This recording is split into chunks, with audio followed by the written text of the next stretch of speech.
Assalamu alaikum. Dear students, welcome to Superior LMS from Head Office.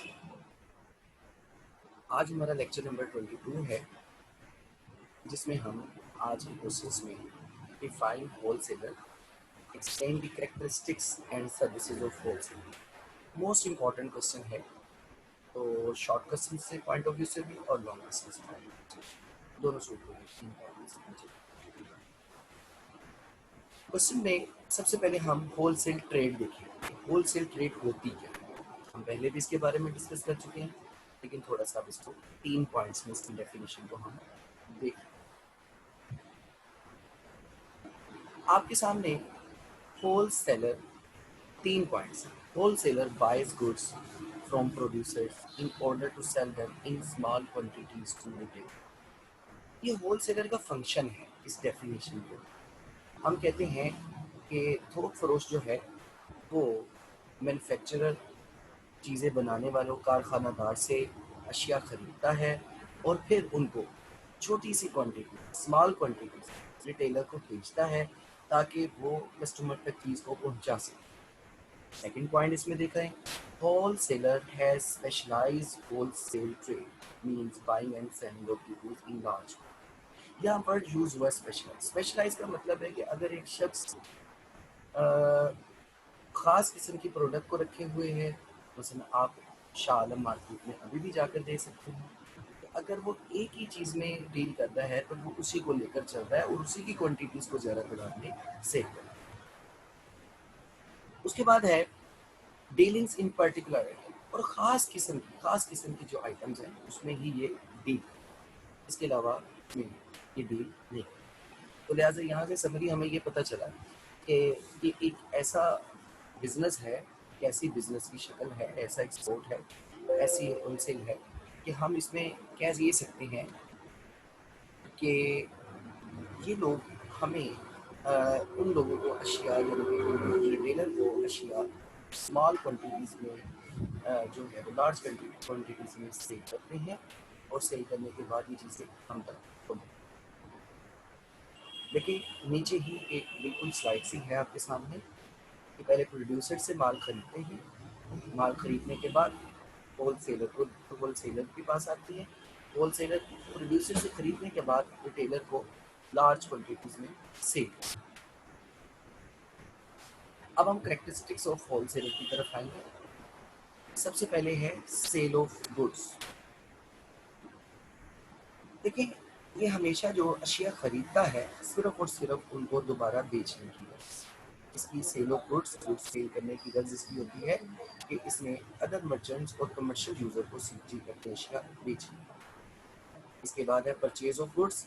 ये अशिया को खरीदता है। अशिया को किससे खरीदता है? मैन्युफैक्चरर से खरीदता है। क्वांटिटी ऑफ गुड्स, और इसकी क्वांटिटी जो गुड्स है खरीदने की वो लार्ज क्वांटिटी से, ज़्यादा तादाद है। उसके बाद ये अपॉइंटमेंट ऑफ एजेंट्स। एजेंट्स का एक पूरा टॉपिक है जो हम आगे जाकर डिस्कस करेंगे। एजेंट्स का फिलहाल मतलब यही है कि ये अपना एक नुमाइंदा हायर करता है जिसको ये ब्रोकर कहते हैं, और ये ब्रोकर जो है ये ऐसी अशिया को मुख्तलिफ जगहों पर जाकर तकसीम करता है। उसके बाद कैश एंड क्रेडिट सेल। ये wholesaler sells goods on both, दोनों टर्म्स एंड कंडीशन पर सेल करता है। कैश पर भी सेल करता है और क्रेडिट पर भी सेल। इसके बाद इसकी नेचर ऑफ गुड्स की जो नेचर है इसकी, wholesaler sells his goods to other merchant on fix price. इसकी प्राइसेस फिक्स है। इसका प्रॉफिट मार्जिन जो है वो भी माइनर सा होता है, ज़्यादा प्रॉफिट मार्जिन नहीं होता। और इसकी advertisement scientifically for promoting sale of the manufacture. हमेशा ये चीज़ें बनाने वालों की चीज़ों को जो है उसकी एडवर्टीजमेंट करते हैं, मार्केट में इंट्रोड्यूस करवाते हैं उसके मैन्युफैक्चर की गुड्स को। इसके बाद फाइनेंशियल असिस्टेंस है। फाइनेंशियल असिस्टेंस में आप देख सकते हैं wholesaler process ample funds. He can easily make payment of goods order to manufacturer warehouse में payments करने में। अब आप देखें सर्विसेज की तरफ चलते हैं कि होलसेलर की सर्विसेज क्या हैं। अब इसकी सर्विसेज में देखें, सबसे पहले सर्विसेज टू प्रोड्यूसर। ये शख्स हमेशा 2 पॉइंट्स के दरमियान रहता है, 2 लोग। ये मैन्युफैक्चरर से चीज़ें लेता है और कस्टमर तक पहुंचाता है, लेकिन कस्टमर तक पहुंचने के बाद इसके दरमियान एक रिटेलर को देता है, रिटेलर कस्टमर को देता है। ये पूरी चेन उसको सामने रखते हुए इसकी जो सर्विसेज मैन्युफैक्चरर या प्रोड्यूसर के लिए होती हैं, हम उनको सबसे पहले ये मिडल मैन का किरदार। मिडल मैन क्या होता है? मुतवस्त वो होता है जो शख्स अपनी अशिया यानी कि दरमियान में रहने वाला। ये शख्स प्रोड्यूसर से अशिया खरीदता है, मैन्युफैक्चरर से अशिया खरीदता है, मसलन कारखानादार से अशिया खरीदता है, और खरीदने के बाद के होल सेलर रिटेलर को सेल करता है जो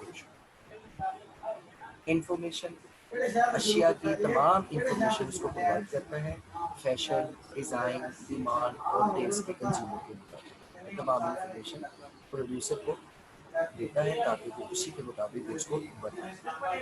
फिर इसके पास बड़े बड़े गोडाउन, वेयर हाउस होते हैं जहाँ पर ये स्टोर करता है अशिया को, जिसमें स्टोरेज फैसिलिटी प्रोड्यूसर्स को भी। उसके बाद sometimes they give manufacturer a huge sum of money as loan.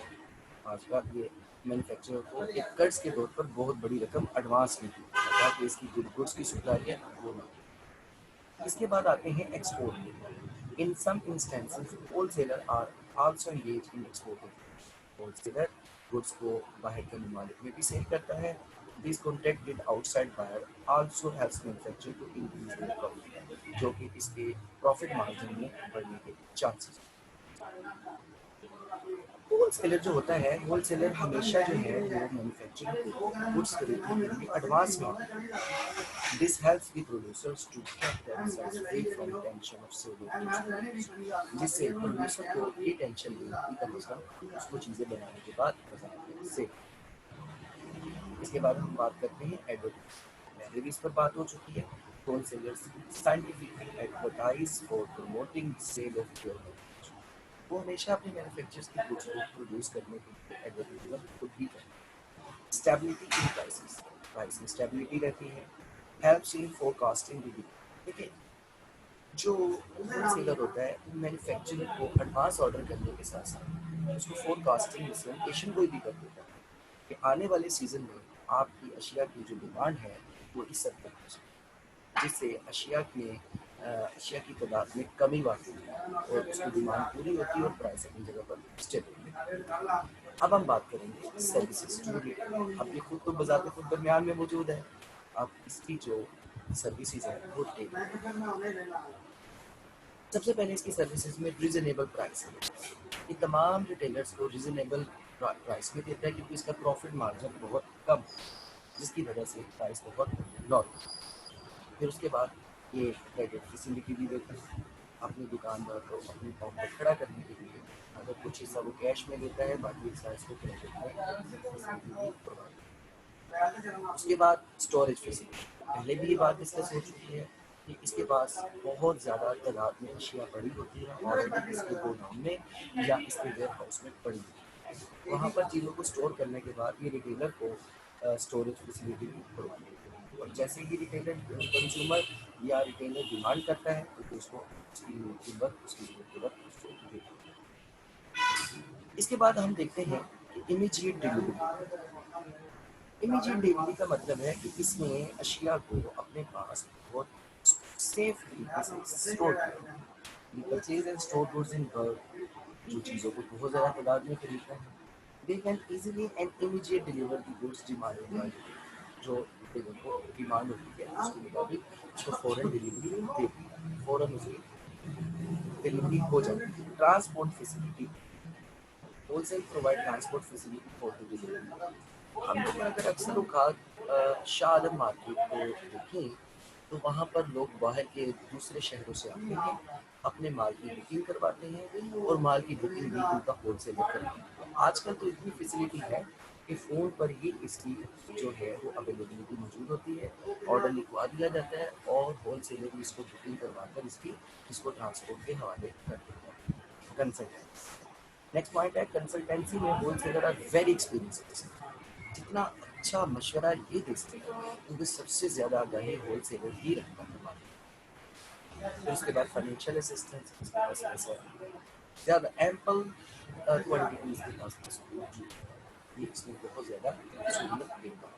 Stability in price पहले भी बात हो चुकी है, इसके पास प्रोडक्ट एक्स्ट्रा ऑर्डिनरी पड़ी होती है, इसलिए इसको स्टेबिलिटी इन प्राइसेस ये आमतौर पर इसके पास प्राइसेस जो हमें गुड्स होती है स्टेबिलिटी। उम्मीद है लेक्चर आपको समझ आया होगा। बहुत बहुत शुक्रिया।